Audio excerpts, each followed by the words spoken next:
Thank you. Thank you, Linda. And, you know, I want us all to recognize that Amanda was a speaker that was scheduled to come last April. So I'm really grateful that Amanda hung in with us and is joining us today. And as we had put so nicely in the newsletter, you know that Amanda is with the Larimer County DA's office. She's a deputy district attorney. And she began working with the Elder Abuse Unit in 2016, having joined the DA's office in 2011. And so, as you can see from the newsletter, she received both her undergraduate degree and her law degree from the University of Colorado. And she's also, some of you may have been able to read her monthly columns in the 50+ Marketplace News, but her focus and her specialization is prosecuting cases of financial fraud and physical abuse of the elders. So how better than to address us at the CSU Women's Association, most of us fitting very nicely into the category of being older. So keep well, everybody. And Amanda, we thank you for being with us today and look forward to your talk. Thank you all for having me. Can you hear me?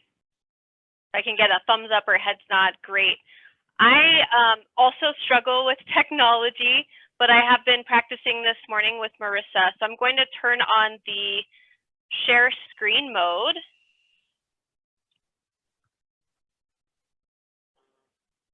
And can everyone see the PowerPoint presentation?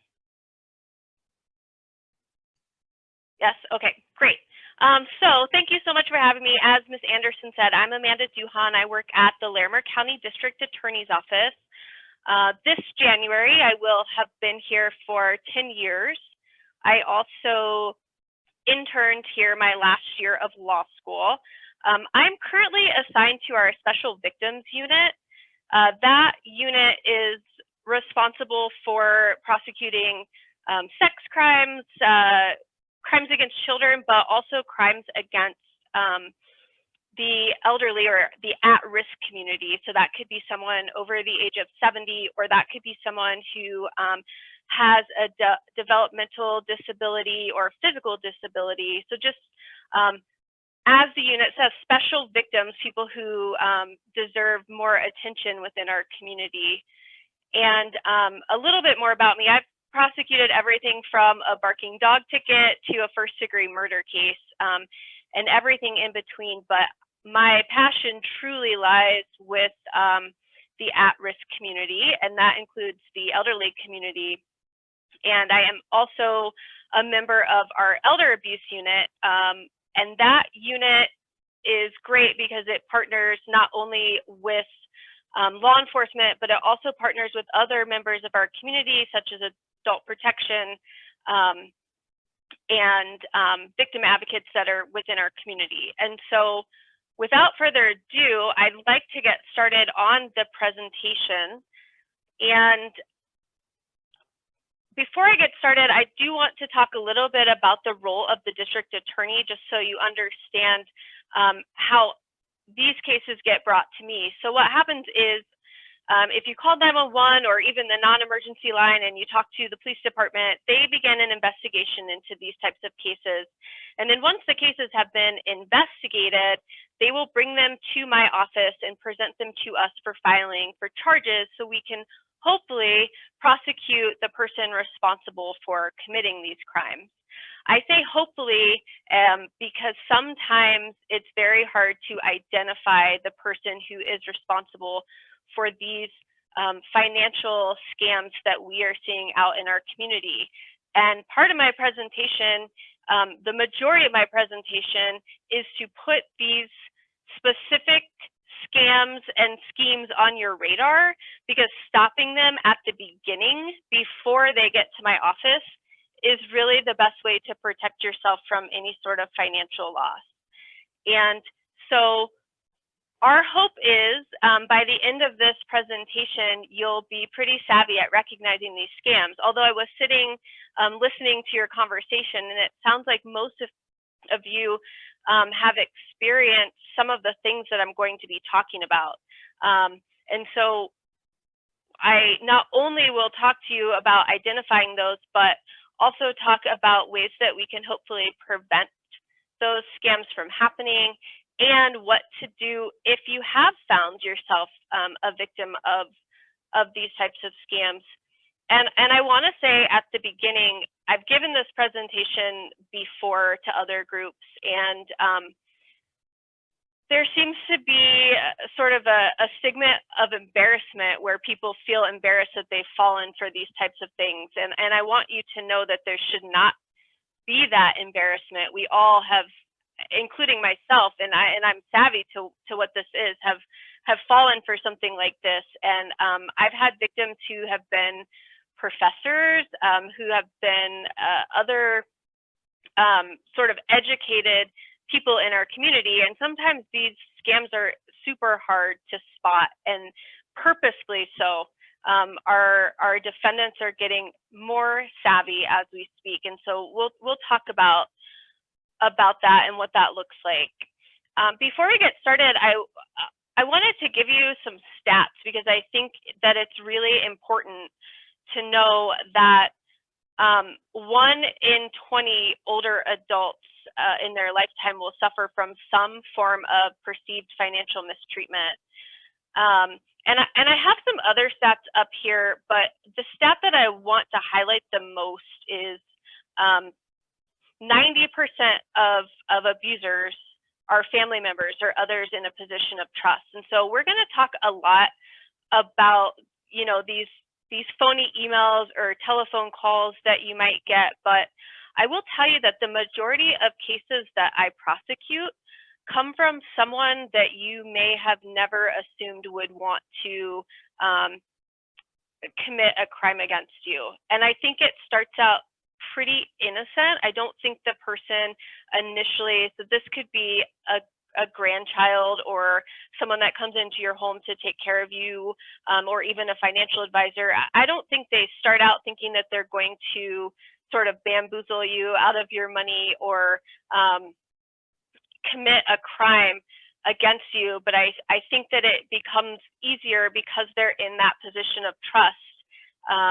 And so it might start out as something little and turn into something bigger. And we'll talk about that the further the conversation goes on.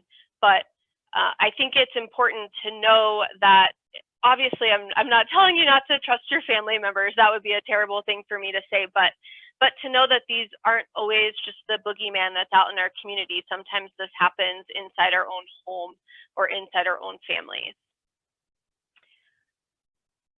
So why this is so important is because this is one of the biggest, fastest growing areas of crimes that we have in the United States, but also in the state of Colorado. And because of that, the legislature has increased the penalty ranges for crimes committed against at-risk adults. And because the legislature has found it to be so important to prosecute defendants who are committing crimes against at-risk adults, our local law enforcement and our local district attorney's office has also trying to focus on prosecuting these crimes. And that's sort of where the unit came from and came into place. And so I just wanted to give you some background before we get into those specific crimes that we're going to talk about, that this is a big deal, and the at-risk community is vulnerable, and we're here to protect that community. I talked earlier about the way that cases come to the district attorney's office, and that is through law enforcement or the police department. And the crimes that we prosecute for at-risk, and again, we're going to be focusing mainly on the theft and financial exploitation piece today, but I wanted to highlight that all of these crimes that are on the screen right now are crimes that we are currently prosecuting at the DA's office. But as I said, by and large, theft and financial exploitation make up the bulk of at-risk crimes.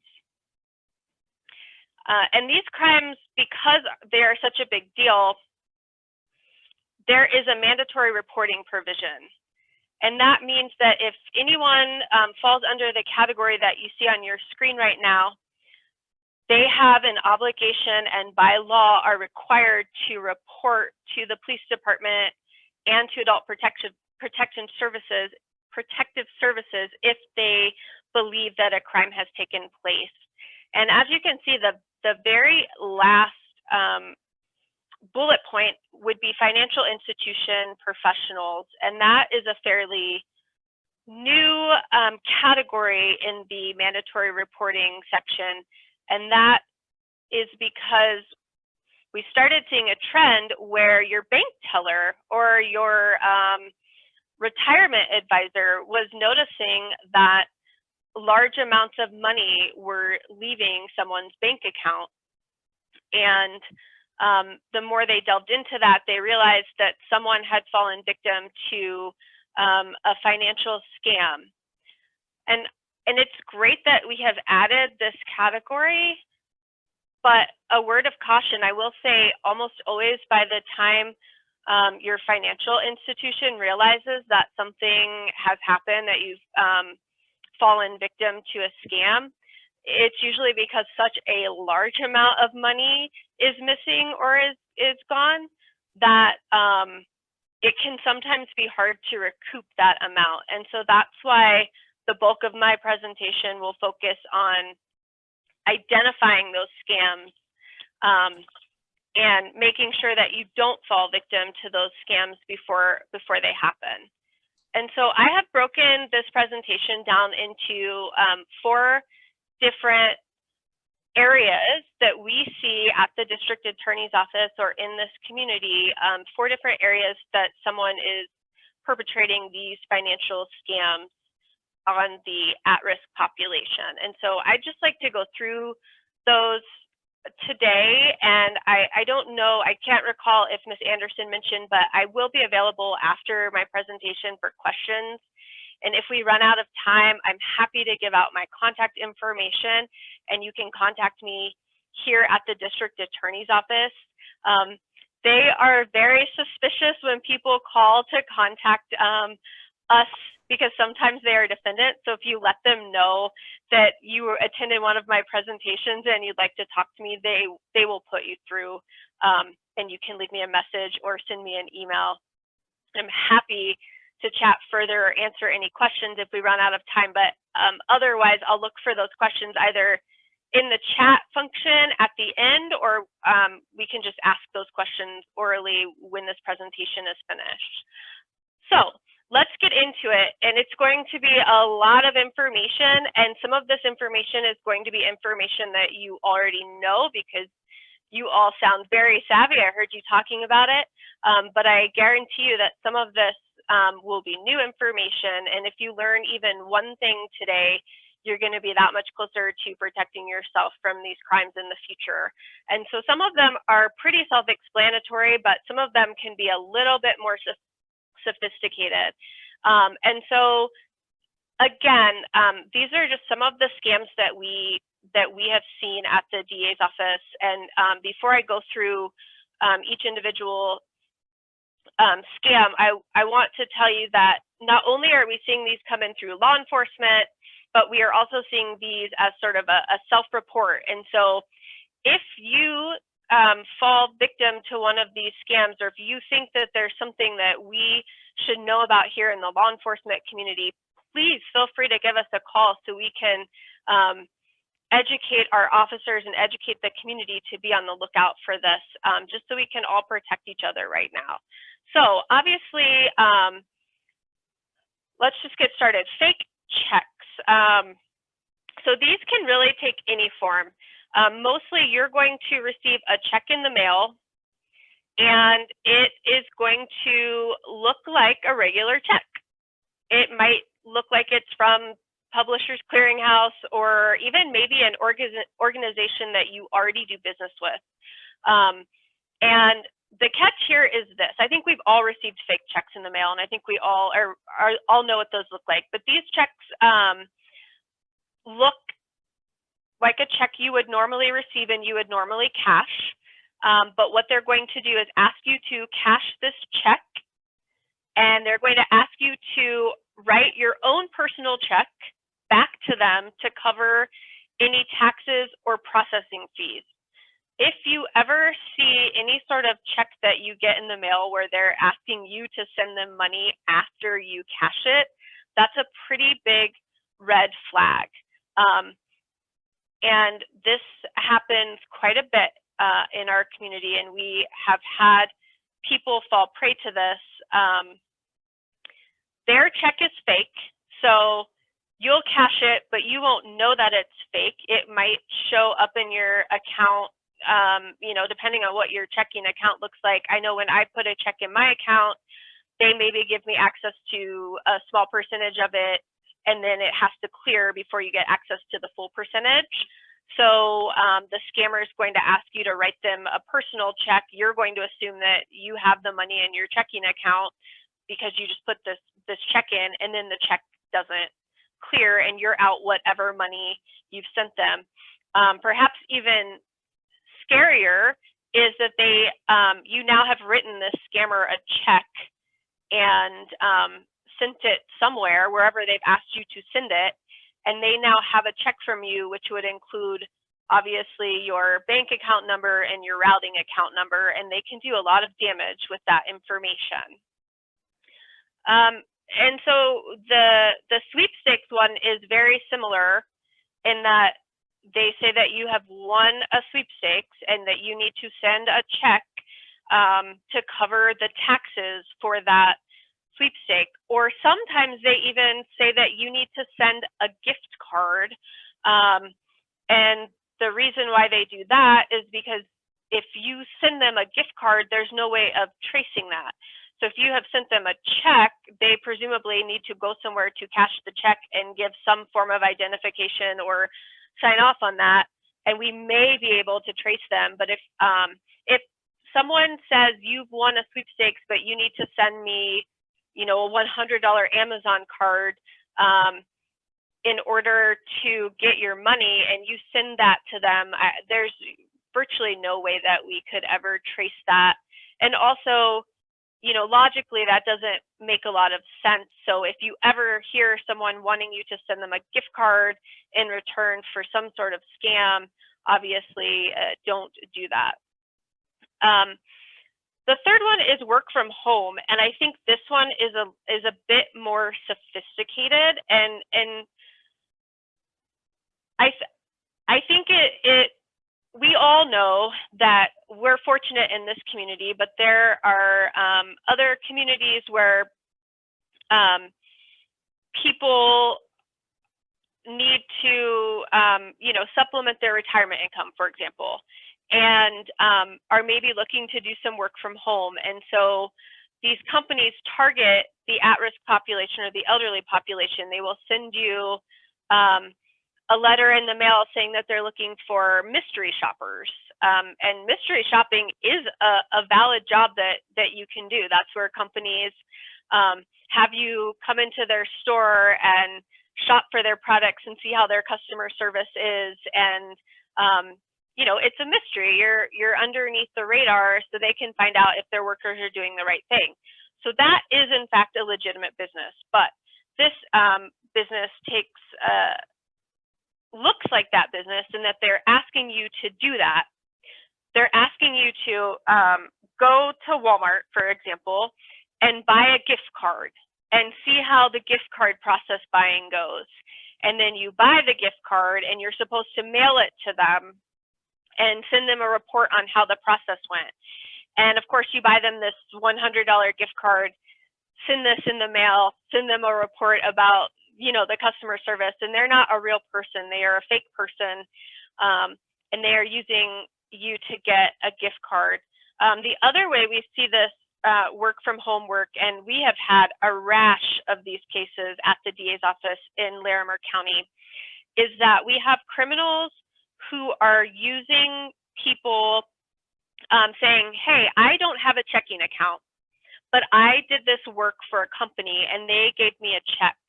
Would you be willing to help me by going in and going to your bank, cashing this check, getting the cash for me? I'll give you $100 if you cash my $1,000 paycheck. You give me the balance, you get to keep the $100. The problem is that is a fake check. They have stolen that check from a legitimate business that perhaps they used to work for, perhaps they stole it out of their mailbox, and they have changed the name to them. And now you actually unwillingly have helped them commit a crime. They are targeting members of our community. And so what happens is you go into the bank, you're the person on the video feed, you're the person who signed the fraudulent check to cash it. And the police don't know that that you were also part of the scam, so they may be coming to knock on your door to ask you some questions about why you're cashing a fake check. This happens a lot in this community, so be on the lookout for that. You're probably saying to yourself, why would I do that for a stranger? But perhaps you hired someone to work in your house and you started talking to that person and feel good about that person, and they've told you about their family and made you feel really sorry for them because they've fallen on hard times. And so because you are a nice person and because you don't want to be rude to this person that you've hired, you agree to go to the bank and do that for them. And that's kind of the form that these are taking. So be on the lookout for that, because that, I feel safe to say, is part of a bigger scheme that's going on in this community right now. So we're trying to find the person at the top, but right now we're just sort of finding the people who are going into the bank. The fourth one is a property tax scam. And unfortunately, older adults are targeted a lot on this scam because a lot of older adults have paid off their mortgages. So their property taxes are no longer being paid from their mortgage company. And so they will get a letter in the mail telling them that they are delinquent on their property taxes, or they didn't pay the right amount. So even if you've already paid your property taxes, you may get a letter from what looks like a legitimate business saying that you still owe $200 or something, and that you need to write a check to this business because the county has transferred all of their delinquent accounts over to this business. This is happening in Jefferson County right now. The AG is investigating this case. There's a company out of state that sent letters to all homeowners telling them that they needed to pay their property taxes through this company. That is a scam. And if you are ever in doubt, I would always, on any of these scams that involve legitimate businesses, I would direct you back to the county. Call them directly, check in with them, and make sure that they got your check or that everything's on the up and up. But certainly do not call the number on this letter from a company. It will go to a call center. They will ask for your credit card information or your checking account information. You will hand that over because who wants to be delinquent on their property taxes? And then they will have your information. The same is sort of true on the reverse mortgage scam, although obviously this is not coming from the county, or you wouldn't be able to call the county to talk to them. But what's happening is that criminals are sending out letters trying to steal the equity in your home that you've already built up in your home. And so, like I always tell people, obviously a reverse mortgage is a legitimate thing, and is something that people use. And my advice is make it a company that you have sought out, not a company that is seeking you out to sign up for a reverse mortgage. Because if you're seeking them out, then you're asking for their business. And I apologize, there's a train coming through, so if you can hear a train in the background, my apologies. It's something we deal with at the Justice Center numerous times a day. But the other thing you can do is if you're getting a mailing from someone asking you to take out a reverse mortgage on your house, and that's something that you want to do, you can always check in with the Department of Housing and Urban Development and to get advice or information on that company, to make sure that company is legit. We also see this reverse mortgage sort of we also see this in sort of a straw buyer. So where you are the person who has the equity in your home, or you are the person that has the good credit. So these companies reach out to you to put your name on the mortgage for an investment property, but then it's a fraudulent company. And so I just caution you, anytime someone is reaching out to you in the mail to do something, if it sounds too good to be true, and you'll see this at the end of my presentation, it probably is. And I hate, we're only on the first slide, but I hate that I make it seem like everything is negative in the world, or you should always be looking out for the bad guy. But because some of these things are legitimate, but I would say if you are seeking them out, if you're looking and doing your research and going to the Better Business Bureau and like I said, going to HUD and checking the validity of these things, then it's more likely to be legitimate than someone soliciting you through the mail to sign up for something like this. Telephone scams. I heard you all talking about these, and these are so bad right now. And I am getting so many of them because of the election, and the election is kind of over now, but I noticed that my number has clearly been sold lately from something that I signed up for. And so I'm seeing a lot of these right now. So I want to talk about these, and I promise at the end we'll talk about sort of how we can hopefully make these stop or lessen. So the first one is the foreign lottery scheme. And this is near and dear to my heart right now because we just prosecuted, we just helped the U.S. Attorney's Office prosecute some, I believe they were from Jamaican nationals who swindled a lovely woman up in Estes Park out of $1 million from this foreign lottery scheme. And what happens is they call you on the phone and they say you won the foreign lottery.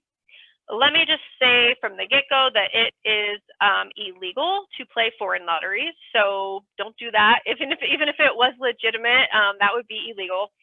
But they say you won, and you need to send taxes to whatever country it is that you won from. The scary thing about this case that the U.S. Attorney just prosecuted is that these started out as phone calls. And then these people started showing up at this victim's house and put a lot of pressure on her. And they are scary criminals, and they put pressure on her, and she gave away most of her life savings. And so, dare I say, if she had hung up on them right when they called, blocked their number, not answered, then perhaps she would be in a better situation. But never, ever, ever, obviously, send money to anyone who says that you've won a foreign lottery. And all of these look very similar. The cable company will call you and say, you didn't pay your last bill, and now it's overdue, but we can take care of that for you right here over the phone. Just give us your information.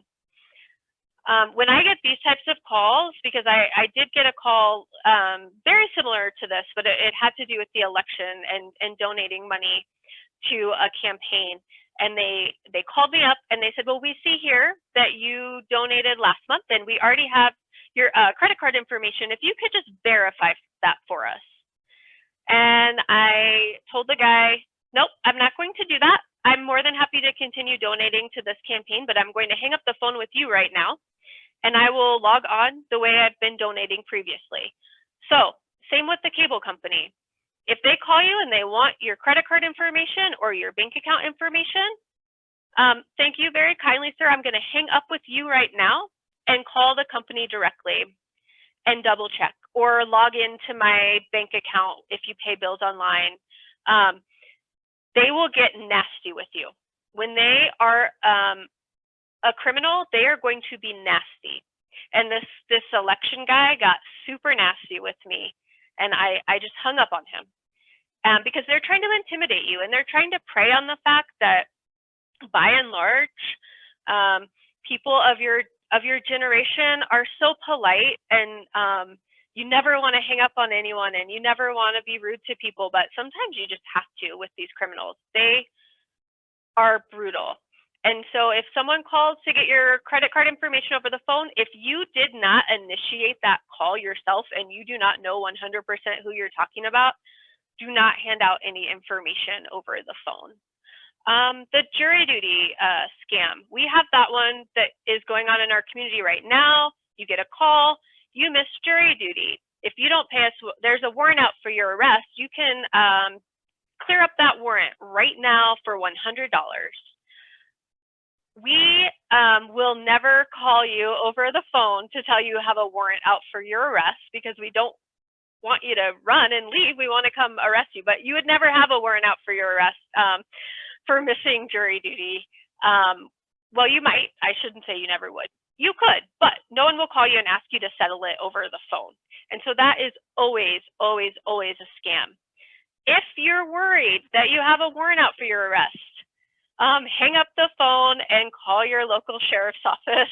They will probably laugh at you, but they get, it's funny because they get this call too at the sheriff's office from the scammers. They don't realize that they are talking to the sheriff or the deputies, and so that's an interesting one. We get this call at our office,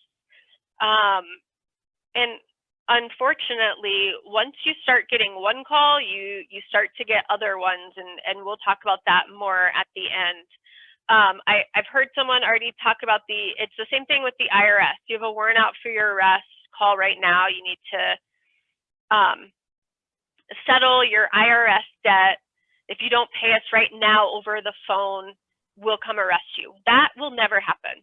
The police will never call you on the phone to ask you to settle a bond or settle a warrant over the phone.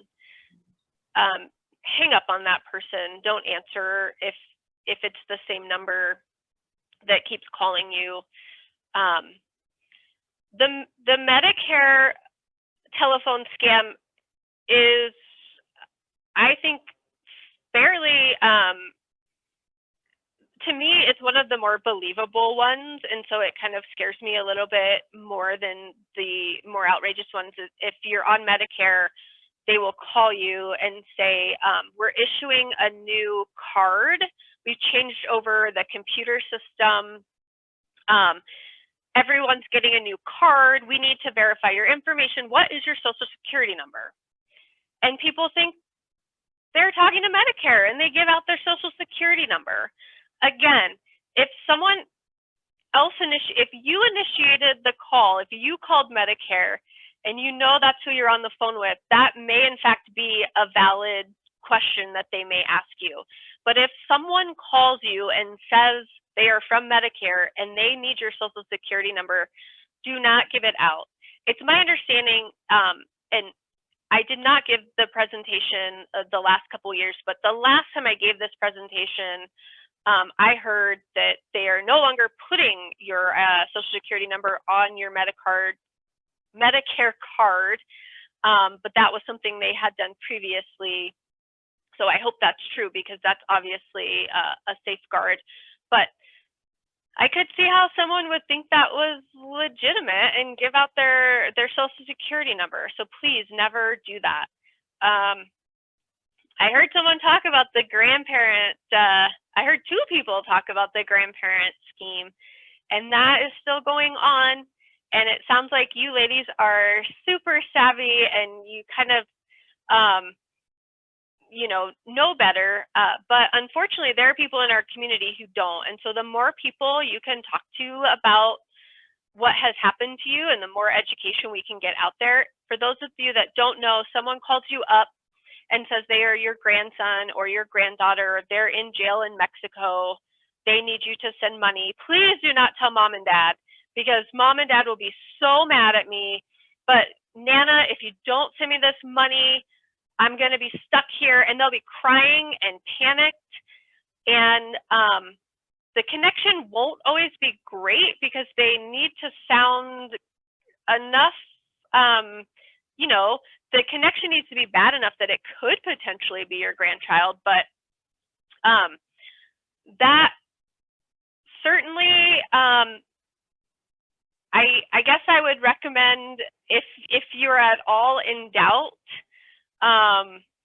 to call your grandkid or text your grandkid while you're on the phone, and they'll probably say, I don't know what you're talking about. I'm, wherever. But that's a scary one. I've never heard of legitimately a grandchild being in a jail in Mexico and grandparents sending bail money. And the fact is, I don't even know if Mexico was calling you to get the bail money, I don't even know that they would necessarily release your grandkid. They would probably think, hey, we can just keep calling and keep getting money. And so I guess if you are at all concerned, get in touch with your, get in touch with the consulate or wherever, and they can look into it. But it's probably not your grandchild. The charity scam, it's the same as what we have. They are calling from a local charity. They want you to donate. Same caution that I always give, and in other presentations I've been in, they have advised at the beginning of the year, making a plan of all the charities that you're going to give to, maybe like writing it down and reaching out to those charities and donating. So that way, when charities call you on the phone,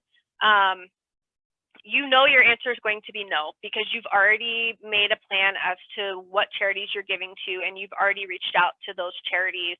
So then that way you don't have to feel bad about what that looks like. But also, I personally would never, even if it was a legitimate charity, I would never give my information over the phone. I don't feel comfortable with that. And so while I donate to charities, that's something that I initiate myself, usually online, usually with a credit card online, a credit card that has some sort of protection in case that charity site gets hacked or something. But I never trust who is calling me on the phone. And I don't know if that part of that may have to do with my job, but I also think we just hear about more illegitimate places than legitimate places reaching out on the phone. Credit card protection looks the same way. They reach out to you to tell you that your credit card has been hacked. They may even say they're from your credit card company. I'm from American Express. We had an issue, but we're here to offer you a free year of credit card protection because we had an issue, but please give us your credit card number so when your free time is over, you'll automatically be charged. Again, credit card protection is a legitimate thing, but make it something that you have initiated, not something that you're signing up for over the phone. Also, if your credit card company is calling to issue this protection, then they should already know your credit card number. You shouldn't have to give them your number. And so I would always be very leery of giving out any personal information. I guess I would just say, if you wouldn't want whatever information it is that you're giving out, if you wouldn't feel comfortable with that being posted on Facebook or being put on a billboard, then it's probably not the kind of information that you would want to hand out over the phone. Unless, again, you are the one initiating the conversation and you are the one who legitimately knows you're talking to Medicare or the cable company or Boys and Girls Club or wherever, just make sure you start that conversation. And if it's a legitimate agency or a legitimate business, they are not going to be upset if you say, I appreciate it, I'm going to hang up and call you back. They would never be upset by that. Only criminals are upset by you hanging up the phone and telling them no, and they're going to up the ante to make you feel super uncomfortable because they're trying to pressure you to give them information and a lot of people do it just to get off the phone. And so always be on the lookout for that for sure. Email and internet scams. I wish I could tell you that I don't have any of these cases going on right now, but I do. And number one is that online dating services. I think it's great that people can connect on the internet. And so obviously there are legitimate online dating services. And when I give this presentation, sometimes there are people who are saying, I would never do that in a million years. But there are people who are older adults who get on these dating services. And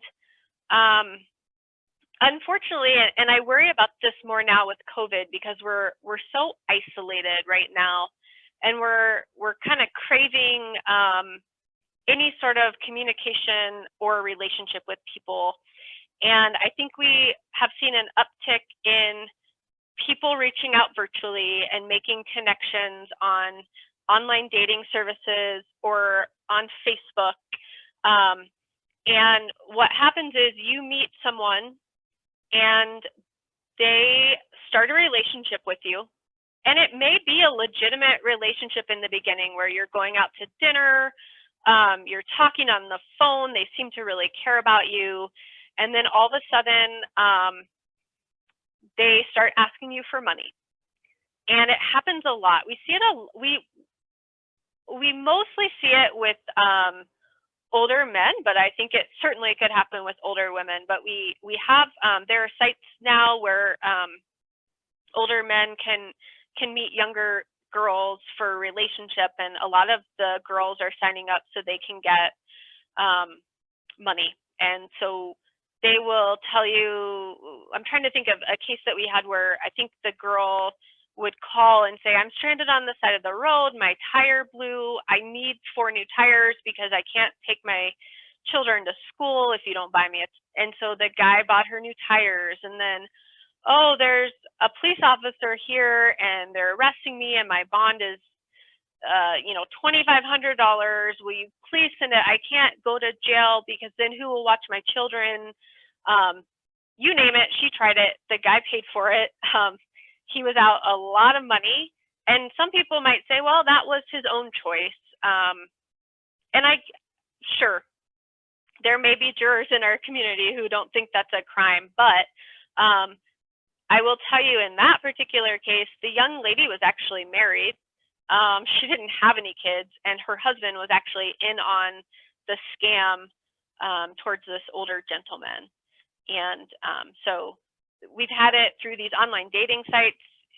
I can't even think of all the, I work in the sex assault unit, and so frequently I'm introduced to new dating sites or new ways of communicating online with all sorts of people, and I can't even keep up with all the different dating sites that we have right now. But this also happens through Facebook, just someone sending you a friend request. And again, people are lonely. I mean, it's a very strange time we're in right now. And so I think people are interacting a lot more online than they ever have because we have to sort of not interact with each other in person right now. And that's hard. And so people will friend request you, same exact thing there, where eventually you get to a point where they're asking for money. The other thing I also talk about with regard to Facebook, and this I think is just very important. If you're on Facebook or Instagram or whatever social site people are on right now, I have a couple words of caution about those social media sites. Number one, never, ever, ever post that you are on vacation. People do that all the time because it's great. Look, I'm on vacation and I want everyone to see my pictures on the beach. But here's the thing, criminals also know you're on vacation. And if you're posting that, you don't know who else is seeing that. And sometimes it's friends of a friend, sometimes it's public. You want to be careful. And so I think when you're back home from vacation, if you want to post all your great pictures, then do that, but never post that you're away, because then that's just, telling people that no one is at your house. The other caution I have is there are new social media sites popping up every day. There are ones that I've never heard of. I have heard within the last week that there is a new social media site which requires you to give your social security number and a photocopy of your driver's license. And people are doing that. I can't think of anything more scary than giving a photocopy of your driver's license and your social security number to a place. Because that is all someone needs to assume your identity. So now they can, and you will be shocked at how savvy criminals are. They can take your information and superimpose their picture into it, or change something a little bit. And so then they have all the information they need to open credit card numbers for credit cards for you. And we didn't really touch on it on the mail scheme, but we should go back to that. If you have this sort of mailbox that people can just open and take stuff out of, so if it doesn't have a key or you don't have a PO box, I would be very cautious with that, because we certainly see a lot of crimes where people are taking, people get a hold of your information and they open credit cards in your name, and they can steal stuff out of your mailbox. So something to consider is always, and it's hard right now because people don't want to leave their house, but you could always get a PO box or pick up your mail at the post office if you're worried about people stealing your mail, because we certainly have had criminals in our community who have taken information out of people's mailboxes and opened credit cards up in their name. And in general, the older adult population is a population that credit card companies are probably constantly sending emails, or not emails, mail to open credit cards. And so that's just something to consider. But back to the idea of never hand out. No social media site could ever be worth making a photocopy of your driver's license. But spoof sites and phishing emails, those go hand in hand. And these are, I get these all the time. They might be from Amazon. They might be from Apple. I have an Apple Music account. They're from a lot of different places. And what these are, they look like the company. So let's just use Amazon as an example, because that's an easy one that everyone knows. They will have Amazon's logo in the email, and they will say perhaps that you won a gift card and you need to click on this link and put in your information. Never click on a link and put in your information. These are very hard scams to detect,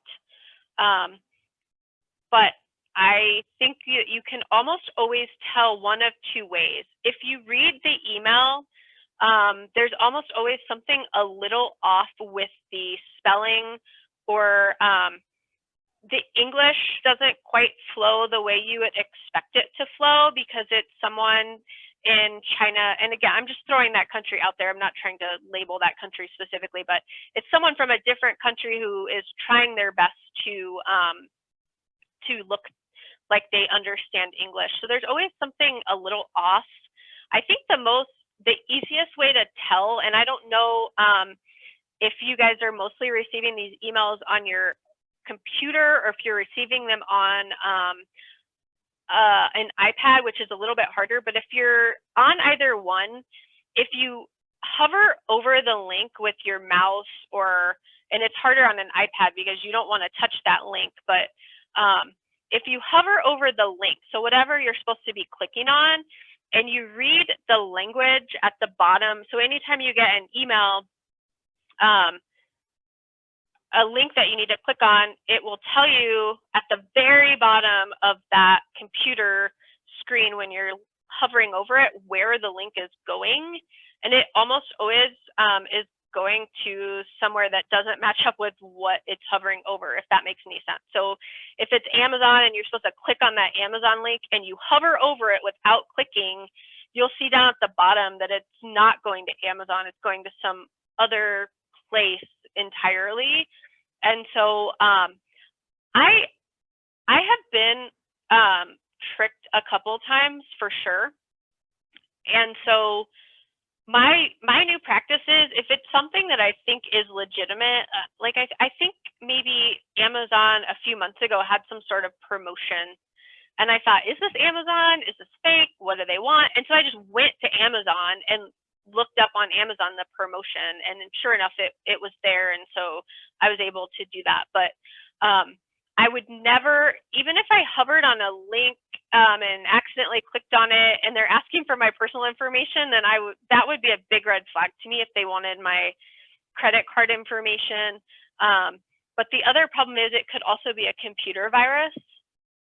So once you click on it, it takes over your computer, and then that is a lot more trickier, and you would probably have to get a professional involved to get that figured out. So there are rarely links. I mean, I can't think of, unless I know for a fact, I'm expecting a link or I've done my research, I rarely click on a link that comes in an email. It's not worth it to me. And if it's a company, a reputable company that I'm already doing business with, then I will go to that site. Or if I've reached out, for a password reset or something, so I know the link is something I requested, then I'll click on it. But the two I see most are Amazon and Apple. So I would definitely be cautious of clicking on anything from either of those, because I'll see a lot with Apple that, and again, it's not really Apple, it's fake, that my Apple login, and so this could be your login for anything, I just happen to use Apple. My Apple login has been used in like India. Did I log in India? Please click on this link to confirm that I did. Well, of course I didn't, and they want me to click on the link and then put in my Apple information, so then they have access to that information, my user ID and password, which has my credit card linked to it, because I every month pay for Apple services that just auto renew. So just be very careful about clicking on links. They likely are not legitimate. In-person scams. These are the scariest because you're face to face with a criminal, and they are going to use whatever method they can to get in your house. So that could be intimidation, but it could also be sweet talking you, because again, we tend to see these happen with people who are living by themselves and lonely, and open the door to people to have some sort of interaction. So the utility company, this frequently looks, someone comes to your door, they may be in uniform, which is scary, because maybe they used to work for the utility company, maybe they bought a uniform online, who knows. They ask to come into your house to read the meter or look at something in your house. First of all, I don't answer the door when someone rings my doorbell. That's terrible, but I just never do. But if I called the cable company or utility company to meet me, then obviously I'm going to open the door to them. But if I didn't call them and they're showing up at my door, I'm not going to answer. What happens is they come into your door, they come into your house. They probably aren't going to be there for long because what they're trying to do is figure out a way to get back in. So maybe they go down to the basement and open like a basement window or see what you have in your house. They're casing the joint, as they say on TV or in the movies. They're looking to see other ways they can get in. Maybe they'll ask you, you know, if you're home alone, what your plans are for the day. Maybe you say, oh, I'm going to meet a friend for lunch. So then they know they can come back at lunchtime to come and take something from your house. It's my understanding in talking with others that the utility company never comes door to door to your house to read the meter inside your house. And my understanding, they can read that outside your house. So you should always be leery of that. But it might not be the utility company. It might be door to door salespeople. I hate that I am doom and gloom in this presentation, but you just never know who is at the door. Is it a legitimate person? Is it a person who's trying to steal your information? And so I have just made a rule that I do not answer the door if I don't know who it is. And I don't want to engage with that person because they could be legitimate, and I get that they could be trying to make a living, but the risk if they are not legitimate is just too great to me it's not worth it in my mind. So again, they try to prey on your sense of good manners, hospitality. Bottom line, do not let them in your house, especially if you're alone. And I had a plumber come to my house the other day, and I called them. I asked them to come to my house, but I still felt so anxious about having them in my house when it was just me. And so certainly make a plan. If you live by yourself, call a friend and have a friend check on you. If you have a business in your house, that's understandable. We need plumbers to come in our house, but I would have a plan. If you can have someone with you, great. It's just really important because I do think that even though most people are legitimate, it would be unfortunate if it was the one person who was out to do something wrong. So the ATM card trap, I have no idea how you can protect yourself against this, but I'm going to tell you what it is. So now you'll be paranoid every time you go to the ATM, but I apologize. Maybe you don't, maybe you just go into the bank, but this looks like the following, and it's kind of sophisticated. The ATM, someone will be at the ATM before you get there. You may not see them, depending on what your ATM situation looks like, but you may, and they will have put some sort of card trap in, and they will tell you that that it ate your card, or it ate their card. It depends on what this looks like. So if they're there already,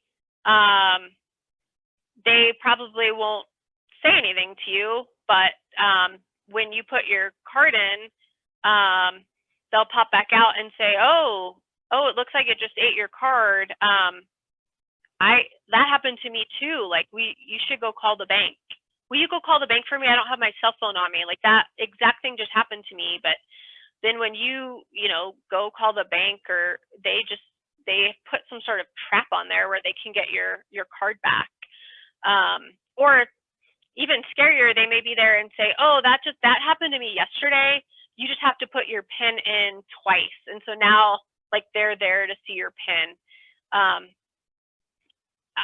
Again, I've tried to figure out a way to advise people on what to do. I think that it would just be bad luck if someone had put a card trap in and you just happened to be the person that showed up to the ATM. But I mean, I'm always aware of my surroundings when I go to the ATM.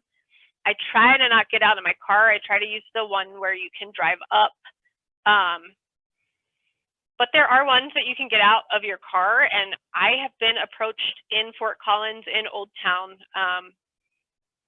at my bank by someone, and it's scary. And so I guess just always be aware of your surroundings. Never put your PIN in if someone's there watching. You know, if you put your card in and nothing is happening, it won't take your PIN, or it doesn't show up on the screen to put your PIN in. I guess that would be a good sign, perhaps, that they have put something inside the ATM reader. But with the gas station credit card readers, you sometimes don't know that they have a reader in there until you swipe your card and it somehow reads your information. And again, I'm not tech savvy, but so I guess I would just be super cognizant, and I'm giving this advice and I'm the worst at it, at making, reconciling your credit card statements or making sure everything looks accurate, being on the lookout for extra charges or something that looks suspicious, because that's certainly scary. And then false investments, I think we all are very familiar with that. That's been in the news. You know, people taking your money, not really investing it. Again, it's the same advice that I give on everything else. If you reach out to them, you do your homework and get referrals from your friends of people that they've used. If someone's reaching out to you to invest in something, then I would definitely look at that very closely, because that may not be accurate. We talked about this a little bit at the beginning. What we see a lot, more than almost any of these scams, are just family member or caregiver fraud. So I always tell people, be cognizant of where you keep your personal information, because what's happening is grandson, for example, is stealing your checkbook, writing checks, or perhaps you wrote grandson a check for $40, changing it into $400. Same with credit cards. I've seen a lot of grandchildren taking out credit cards in grandparents' names without them knowing, using the credit cards. It's great to have a power of attorney. I would caution you to always do that with the help and legal advice of someone who is good at setting those up. Joint account holders, that is a crime that we see all the time. You are on a joint account with your daughter or grandson or sibling or whatever, and you both have equal access to that money because you're joint account holders, and you are putting them on there because you maybe are going into the hospital and you are going through rehab for something and you won't be able to pay your bills, and you want this person to help you with that. And your retirement or Social Security is basically what's funding that account. That person isn't putting any money into that account. That person is draining the account completely. If they are a joint account holder, there is really nothing I can do about that. They have a right to that money. If they are a power of attorney, that is different. If they are a power of attorney, they have a fiduciary duty. And again, this isn't my realm of law. I just deal with the criminal aspect of it. But they have a fiduciary duty to use your money to take care of you or for your benefit, whereas a joint account holder usually doesn't have that same fiduciary duty. And so these are always people that we trust. These are never people that we think would ever do this to us in a million years, ever. And it happens. Same with loans. We see a lot where family members or someone that's helping you around the house falls on hard times, and it may be legitimate. They may need your help, but then they have no intention of paying you back, or perhaps the terms are very favorable to them. People that you love are it's very easy for them to use undue influence to gain access to your money. And it almost always, like I said, it almost always starts out as something so legitimate and so innocent. And then it just gets so easy for the person to keep taking the money. And I mean, I have a case right now where, you know, it started out, I want to say it was like $400 a month. Like, grandma, I'm $400 a month shy for my bills. And the grandma willingly agreed, yes, I will write you a check for $400. I love you. And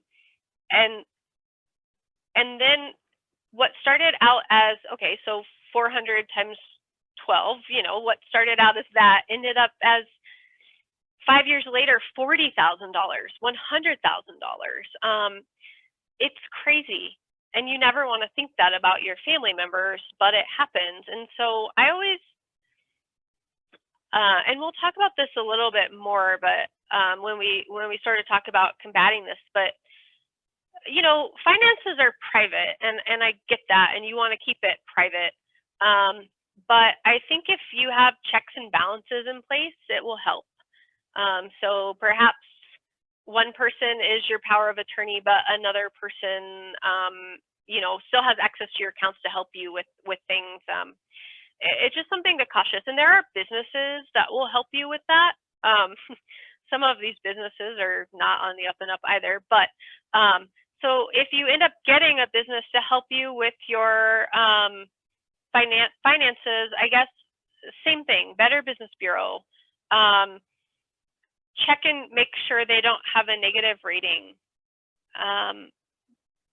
Ask friends, ask family members for a recommendation. You know, I know for me, I try to set everything up online. So then if something were to happen to me, you know, next month I forgot to pay a bill, I don't have to worry about that because I have it auto pay online. But I know others would prefer to write a check or prefer to handle that separately, but and we'll talk a little bit more about that, but I would say that family member and caregivers, that those are usually the defendants we see the most. They are hard to prosecute because grandma or whoever doesn't really want us prosecuting their grandson, but I mean they've committed a crime. So we'll talk about that here in a minute.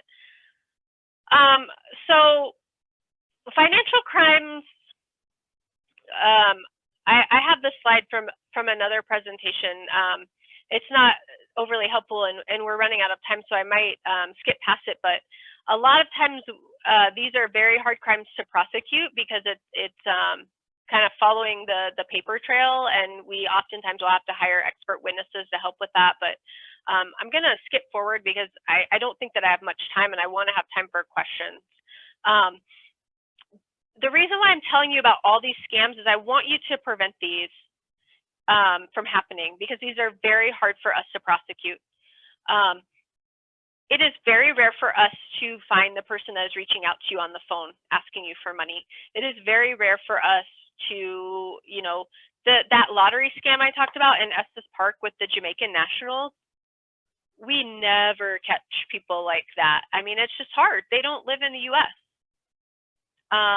And, you know, the FBI got involved in that case, and the US attorney. I mean, this was a big case that we were lucky. The reason I think we were able to catch them is because they got bold and showed up on her doorstep. But most of the time, these people aren't showing up on your doorstep.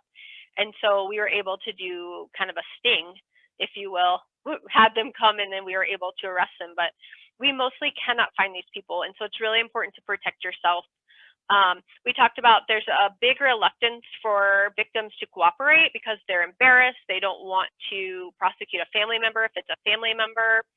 And we certainly have to usually deal with the failing health or death of a victim. There are sometimes ways around that, but if we need the victim to testify and he or she has Alzheimer's and is not able to testify anymore, then we might not be able to prosecute the crime, and we may not be able to make you whole again financially. And so that's why it's so important to make sure you don't fall victim to begin with.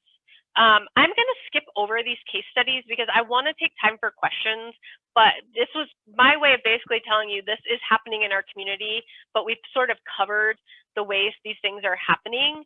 And I was just going to give you some real world examples, and but I think it's more important to talk about what to do if you are a victim and how to prevent it.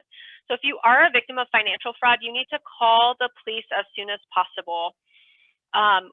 I cannot prosecute the case unless the police have investigated it and brought it here for me to prosecute.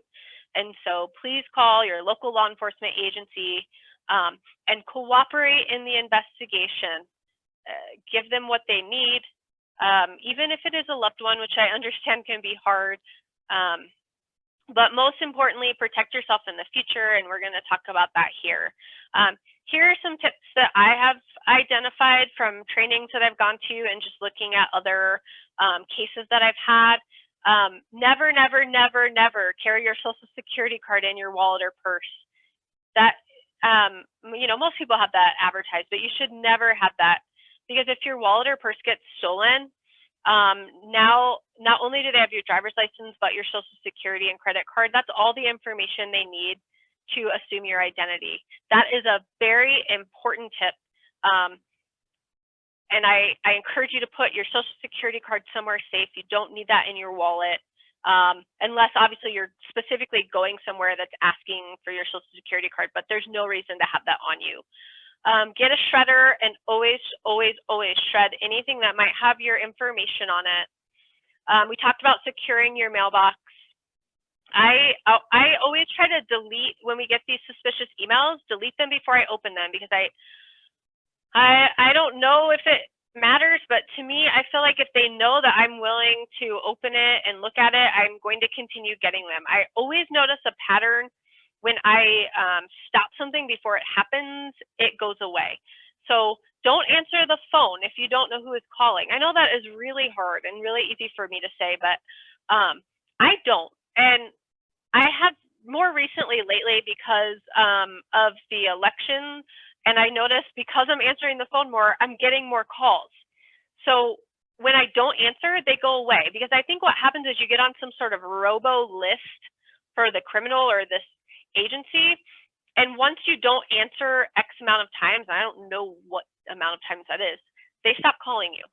And so I never answer the phone, and if I answer the phone and your car warranty is up or whatever, those stupid emails that we get all the time, I don't have a home phone, I only have a cell phone. I immediately go in and block that number. And you can do that on your cell phone. When they call you, block it. It's my understanding there are also apps that you can get on your cell phone to help you with that. And I know I have Verizon, and they now have a way of identifying spam callers. So it says spam caller, and that's fairly new. But like I said before, do not be afraid to hang up on anyone. I mean, just do it.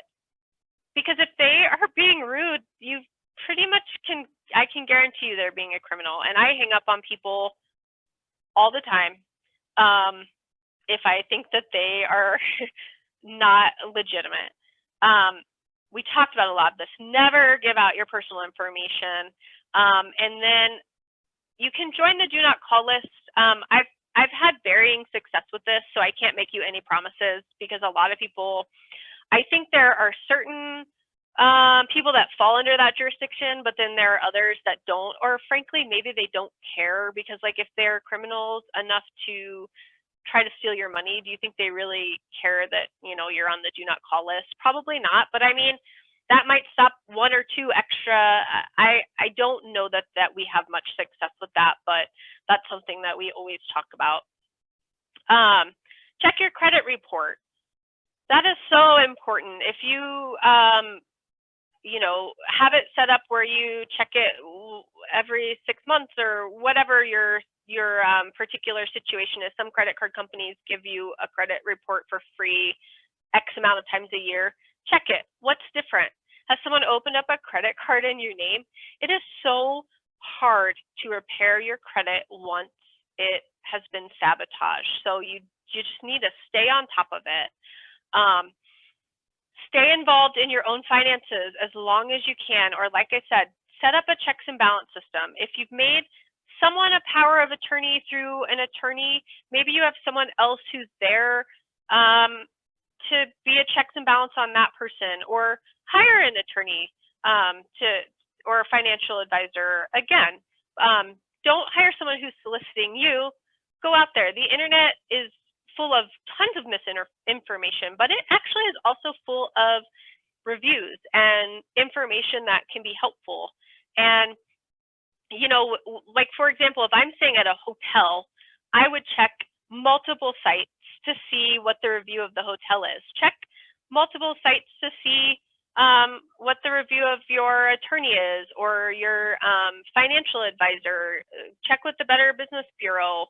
Like I said, it's so important because we have had, it's a slide I skipped over, but we had this person who reached out and helped people set up estate sales after a loved one died, and took all their stuff and took all their money. But here's the thing, the Better Business Bureau had them rated as an F. So if someone had checked that out, that may have stopped that person. Again, there could, you know, all of a sudden be a legitimate business that decides to turn to a life of crime. But if you're seeing a whole bunch of positive reviews for a business, then, you know, you can feel better about that situation. So like I said, if it sounds too good to be true, it probably is. You all seem so savvy, and you already sort of knew a lot of the things that I talked about, but be suspicious. I hate saying that, but be suspicious and never, ever, ever give out your personal information unless you are the one who initiated that and you feel comfortable in that. I am going to stop sharing my screen because I think it's my understanding that I will be able to read your questions if there are questions. And it looks like one of the questions we had, which is a great question, and I will read it. Do people have any type of insurance for fraud as part of a homeowner's insurance? I don't know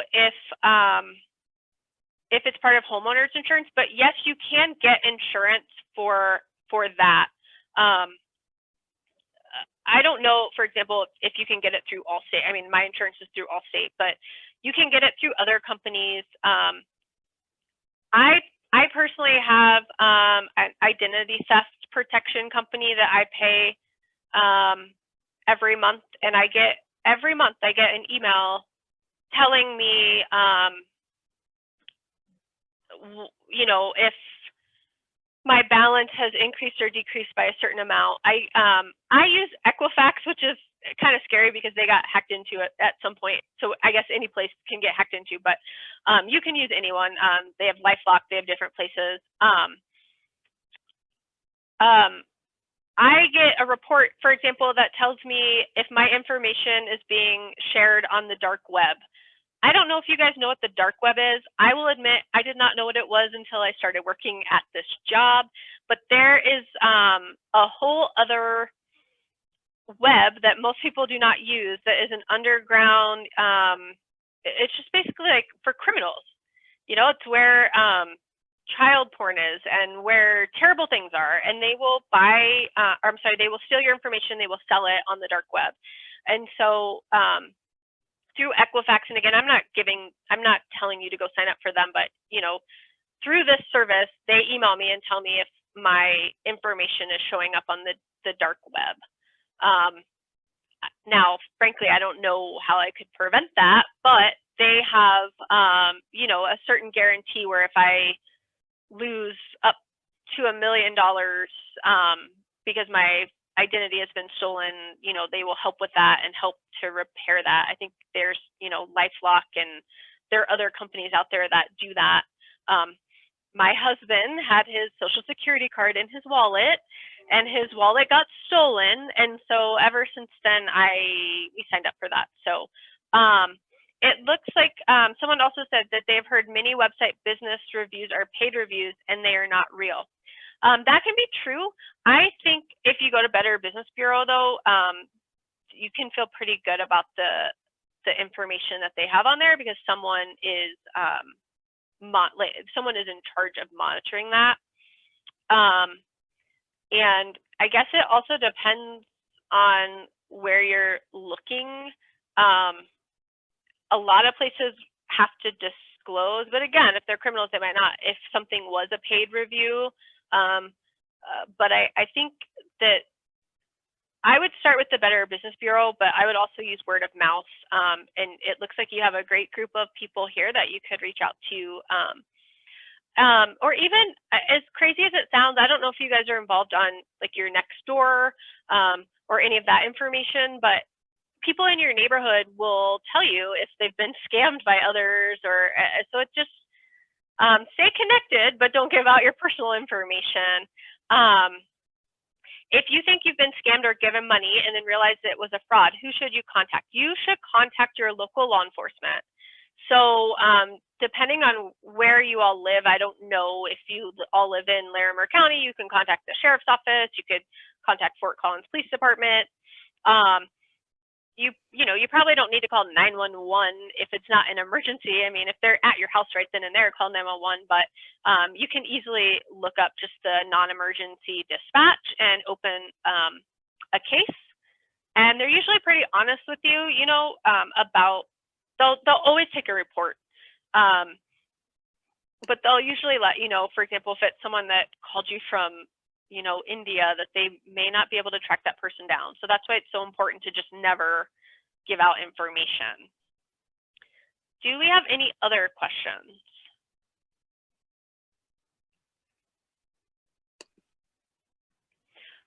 I know that I will give my contact information to Miss Anderson. I thought that I had a slide with it, and I don't.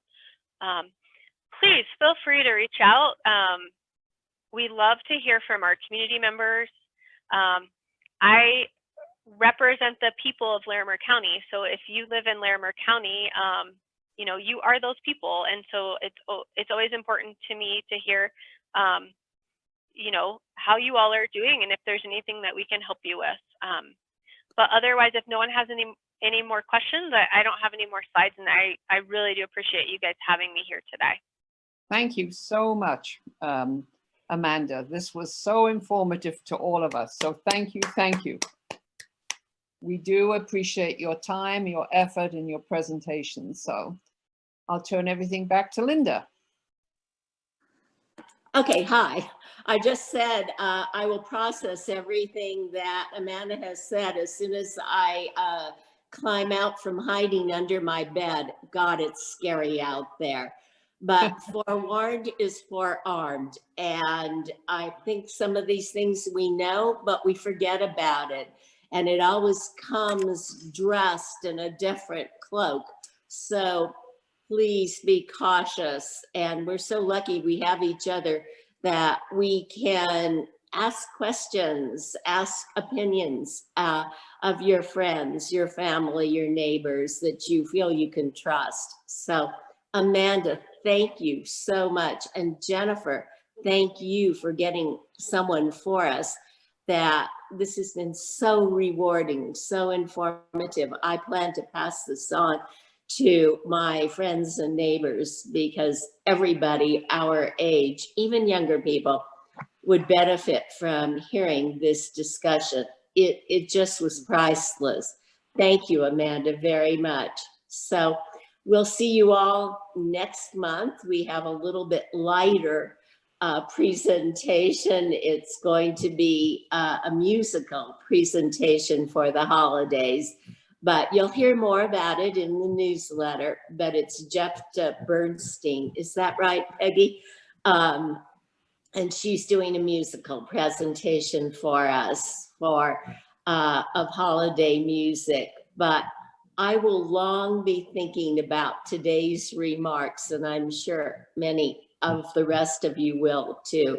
So there's nothing much more to say. We are up to 60 people that have renewed their registration. If you know of anyone that hasn't or would benefit for being part of our group, please invite them to join. You can contact Peggy Reeves or me, and we'll get the applications out to people. That's about it for today. Thank you, everybody, for participating. What a fabulous discussion we've had today. Once again, Women's Association is just a great group that I get so much from being a part of. That's it. Goodbye.